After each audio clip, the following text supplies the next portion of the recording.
शिवाय. श्री सद्गुरुनाथ महाराज की जय. परमपूज्य गुरुदेवता श्री कलावती माता की जय. जय राधे कृष्ण, जय गोपाल कृष्ण, श्री गुरुदेव दत्त. अक्षरशः इतकी गडबड आहे, इतकं पुढं व्याप आहे, पण हा व्हिडिओ करायचाच हे ठरवलेलं आहे. पण तुम्हाला खरं सांगते, अशी परीक्षा घेतल्या आईंनी, अक्षरशः 10-15 वेळा मी व्हिडिओ डिलीट केला असेल.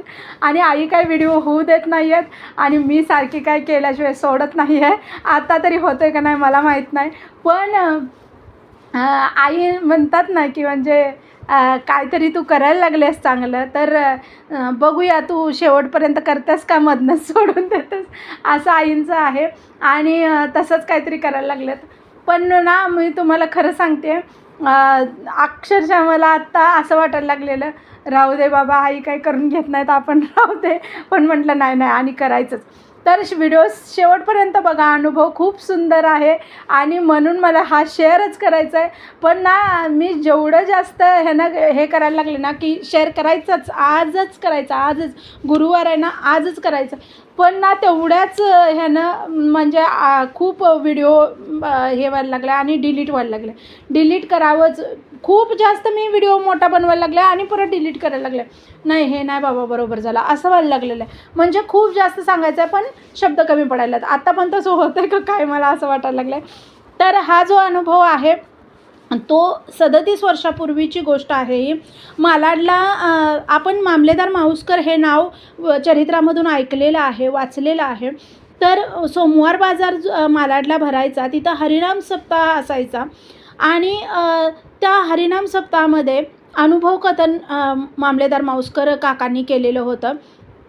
तर ते अनुभव कथनाचा आणि माझा पण खूप जुना संबंध आहे. तुम्हाला मी खरं सांगते, अनुभव आपले गुरुमार्गात आलेले खरंच शेअर करावे, खरंच शेअर करावे. का, जितक्या जास्त लोकांपर्यंत आपले अनुभव जातील ना, तर तुम्हाला खरं सांगते, एखादं संकटात असेल, एखाद्या अडचणीत असेल, आपल्या अनुभवानं ते इन्स्पायर झालं, गुरुमार्गात आलं, गुरूंचा त्याच्यावर जर आशीर्वाद झाला, तर त्याचं कुठं ना कुठं पुण्य आपल्याला मिळणार, म्हणजे मिळणारच.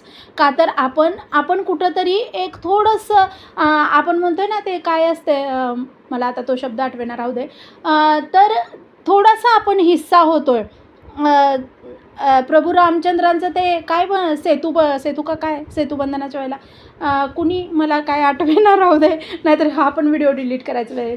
तर त्यावेळेला म्हणजे थोडीशी का होईना आपण सेवा केल्यासारखंच आहे हे. जर आपल्यामुळं कोण गुरुमार्गात येत असेल, आपल्या अनुभवानं कोणतरी इन्स्पायर होत असेल, तर त्यामुळं अनुभव कथन केलं पाहिजे, हे मला पण वाटतं आहे. आणि मी आईंच्या मार्गात आले, तर एका ताईच्या अनुभव कथनानंच मला आईंच्या मार्गात आणलं. त्यामुळं मी आईंच्या मार्गात आले, तर त्याचं पुण्य त्या ताईला लागलेलं आहे, असणारच, हे मला पूर्ण गॅरंटी आहे. तर खूप विषयांतर होतं आहे. असंच काहीतरी मागच्या पण व्हिडिओमध्ये झालेलं होतं. तर बघा, मामलेदार माऊसकर काका जे होते, त्यांना ना ज्योतिष ऐकायची फार आवड होती. आणि मग रायगडला बदली झाली त्यांची त्यावेळेला एका ज्योतिषाने त्यांना सांगितलेलं होतं की साहेब, 8 दिवस आता कुठंही बाहेर जाऊ नका, तुमच्या पायाला अपघात होण्याचा योग आहे आता, आणि सांभाळा, असं त्याने सांगितलेलं होतं. तर आता असं सांगितलं आहे म्हणून काय घरी बसून चालणार आहे का? तर ते आईंचा नेम करायचा, रोजचा जो आईने नेम दिलेला होता तो उपासनेचा नेम करायचे आणि रोजच्या रोज तसेच ते कामाला जायचे. त्याच्यानंतर पुढच्या आठवड्यात आईंचं त्यांच्याकडे येणार आहेत असं पत्र आलं. आणि मग आईंना न्यायला, ते ज्यावेळेला आई आल्या त्यावेळेला म्हाळसा नाक्यावरती ते आईंना न्यायला गेले. आईंची गाडी ज्यावेळेला उभी राहिली, त्यावेळेला आई खाली उतरल्याने एका पायाने लंगडत होत्या. तर त्यावेळेला काका त्यांना म्हणाले, आई काय झालं आहे तुमच्या पायाला? त्यावेळेला आई म्हणाल्या काही नाही. आई म्हणाल्या काही नाही, पण तुमचा पाय सुरक्षित आहे ना, मग बस. तर ह्याच्यातच काका एकदम स्तब्ध झाले.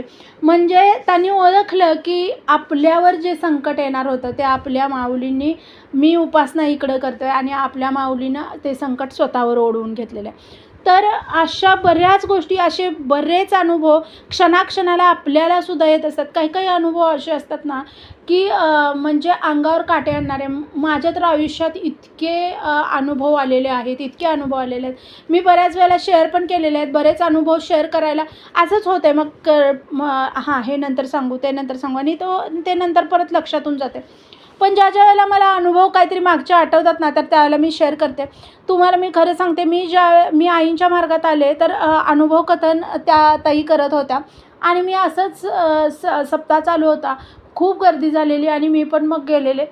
तर त्या वेळेपासून ठरवलेलं की माझं काहीतरी चांगलं हितून होणार आहे आणि मला हे पाय सोडायचे नाही आहेत.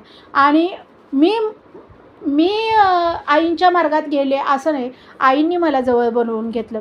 गुरु आपल्याला बोलवून घेत असतात. तर तुम्हाला खरं सांगते, मला आत्ता फायनली वाटायला लागले हा व्हिडिओ होणार म्हणून, नाहीतर होईपर्यंत वाटत नव्हतं की होईल म्हणून. आणखी एका ताईंनी कमेंट, आणि हा जो अनुभव आहे तो मला मंगळवारी आलेला होता, पण मंगळवारी मी बघितलाच नाही. बुधवारी काल दुपारी सकाळी कधीच नाही बघितला आणि काल रात्री बघितला आणि म्हटलं गुरुवारी हा शेअर करायचाच. म्हणजे इतका सुंदर अनुभव आहे तर गुरुवारी हा शेअर करायचाच. म्हणजे गुरु आपलं सगळं ओझं घेऊन बसलेले आहेत, पण तरीसुद्धा आपण काय म्हणतो आहे की हे कसं होणार, ते कसं होणार, ते कसं होणार. हे जे आपले आहे ना, गुरु म्हणतात मी सगळं ओझं घेतलं आहे पण तू विनाकारण विवळतोयस. तर हे जे आहे तेच आपल्या सगळ्यांबाबतीत होतं आहे. आणखी एका ताईंची कमेंट आलेली होती. तुम्हाला मी खरं सांगते, काल मी परवा एक व्हिडिओ पोस्ट केलेला की आपल्याला ह्या 7 दिवसात कुणाचीही निंदा करायची नाही आणि आपल्या घरातले सगळं निगेटिव्हिटी बाहेर काढायचे कुठल्या प्रकारची, ते मी सांगितलेलं आहे त्या व्हिडिओमध्ये. तर त्या व्हिडिओखाली त्यांनी सांगितलेलं होतं की मी असं दिवसभर नामस्मरण करत असते घरातली कामं ते करताना, पण कुणीतरी आलं आणि काहीतरी बोललं केलं तर मग माझ्याकडून पण बोललं जाते. आणि मी तुम्हाला खरं सांगते, हे सगळ्यांच्या बाबतीत होते.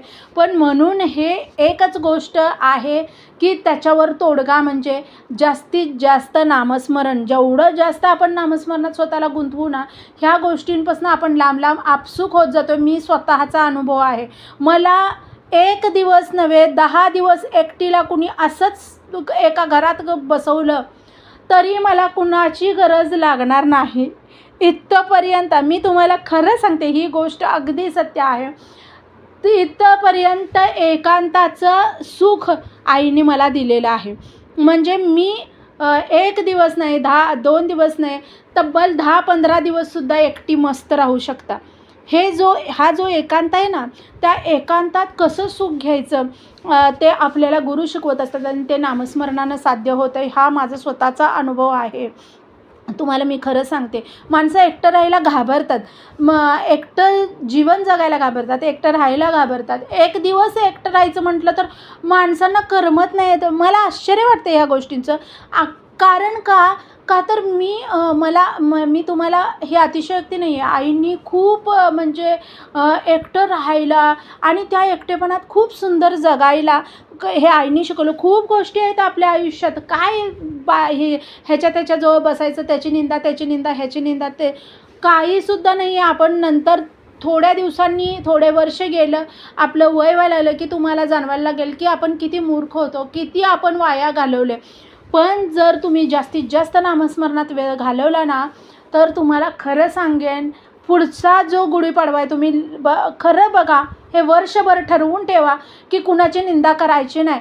काय करायचं आहे, ज्यांना माझं वाईट वाटतं ना, त्यांच्याकडनं जे बंद पडतं आहे ते करू देत, पण मला कुणाची निंदा करायची नाही आहे. मी नामस्मरण, भजन, भरपूर गोष्टी आहेत. चांगल्या चांगल्या कला जोपासा तुम्ही, पुस्तकं वाचा, त्याच्यानंतर चांगले कॉमेडी व्हिडिओ बघा. तिथं काहीतरी जाऊन कमेंट करू नका पाप वाढवायला. वाईट साईट जर पटलं नाही तर सोडून द्या, दुसरा व्हिडिओ बघा, असं काहीतरी करा. आणि चांगली पुस्तकं वाचा. नृत्य वगैरे, डान्स वगैरे हे कला आहेत, एक सुंदर कला आहेत, त्या जोपासा. गाण्याची आवड असेल तर गाण्याचे क्लास जॉईन करा, गाणं शिका. भरपूर अशा कला आहेत. लिहा काहीतरी, वाचा काहीतरी. भरपूर एकट्यानं करण्यासारख्या खूप सुंदर सुंदर गोष्टी आहेत. जोपर्यंत आपण कुचाळक्या करणाऱ्या लोकांपासून लांब लांब लांब होत जात नाही, तोपर्यंत आपला उद्धार होणे शक्य नाही. मी तुम्हाला सांगते, आपल्याला काय संत महात्मे व्हायचं नाही आहे. पण तुम्हाला खरं सांगते, ज्या वेळेला आपण निंदा कमी करायला लागतो ना, आयुष्यातलं खरं सुख आपण घ्यायला लागतो. हे स्वतःचा माझा अनुभव आहे. आता बऱ्याच वेळेला होतं नाही, असं नाही, बऱ्याच वेळेला होतं आहे की आपल्या पण कधी-कधी मग कधी तर असं होतं आहे की फारच मग हे होतं आहे, स्फोट होतो आहे, असं होतं आहे आणि मग आपण चिडतो आहे, भांडतो आहे वगैरे ह्या गोष्टी होतात. पण त्याच्यावर सुद्धा एकच उपाय आहे, नामस्मरण. म्हणजे स्वतःचा आपण हे घालवतो आहे, म्हणजे तोल जातो आहे आपला स्वतःचा, असं होतं आहे का नाही. तर तुम्हाला खरं सांगते, त्याला पण तेच उपाय आहे, नामस्मरण जास्त वाढवणे आणि तोडायचं नाही आहे. जे वाईट लोकं किंवा जे लोकं आपल्या आजूबाजूला आहेत, जे आपल्याला अशा मार्गाने नेणार आहेत, कुचाळक्या वगैरे, निंदा वगैरे ह्या मार्गाने नेणार आहेत, तर त्यांना आपल्याला तोडायचं नाही आहे. आपल्याला काय करायचं आहे, गोड बोलून त्यांच्यापासून फक्त लांब राहायचं आहे. त्यांना म्हणायचं की काहीतरी काम आहे, हे काम करायचं आहे मला. ते 1-2 वेळा हे झाले की त्यांना लक्षात येतं की हे टाळायला लागलेले आहे आणि मग ते तुमच्याकडं येणार नाहीत किंवा तुमच्यापासून ते पण थोडंसं लांब व्हायला सुरुवात करतील. आणि भले मग ते निंदा जरी करून मागंच लांब झाले, तरी पण त्याचा काही फरक पाडून घ्यायचा नाही आपण. त्या लोकांच्या बोलण्याचा ज्यावेळेला आपण म्हणजे दुसऱ्याचं सुख आणि आपलं दुःख ह्याचा ज्यावेळेला आपण जास्त विचार करतो ना, त्यावेळेला आपण असमाधानी व्हायला लागतो. म्हणून ना, आपल्याला जे दिलं आहे ना, त्यात खरंच मस्त जगायला आपलं शिकायचं आपण. आणि तुम्हाला खरं सांगते, एकांतात खूप जास्त गोष्टी असतात ज्या आपण शिकू शकतो आहे. एकांतात केलेलं नामस्मरण सगळ्यात सुंदर असतं आहे. हेच घरातलं हे ह्यांचं त्यांचं त्या गोंधळात केलेल्या नामस्मरणात तेवढं मन नसते, तेवढं एकांतात. त्यामुळे ना, एकांत हा खूप महत्त्वाचा आहे आयुष्यात, मला तर वाटतं आहे. आणि व्हिडिओ खूप मोठा झालेला आहे, तर खूप काहीतरी फापट पसारा वाटला असला तर सॉरी. पण व्हिडिओ आवडला तर लाईक, शेअर आणि सबस्क्राईब करा. आणि आपले खरंच तुम्हाला सांगते, जे चांगले अनुभव आहेत ते सगळे इतरांपर्यंत पोहोचवा. कोणतरी इन्स्पायर होईल, कोणतरी आईंच्या मार्गात येईल, कोणतरी गुरुमार्गात आल्यामुळं त्याचं कल्याण होईल. तर आपल्याला सगळ्यांनाच एकमेकांचं कल्याण करूनच पुढं जायचं आहे. तर व्हिडिओ आवडला तर लाईक, शेअर आणि सबस्क्राईब. श्री सद्गुरुनाथ महाराज की जय. परमपूज्य गुरुदेवता श्री कलावती माता की जय. जय राधे कृष्ण, जय गोपाल कृष्ण, श्री गुरुदेव दत्त. ओम नमः शिवाय.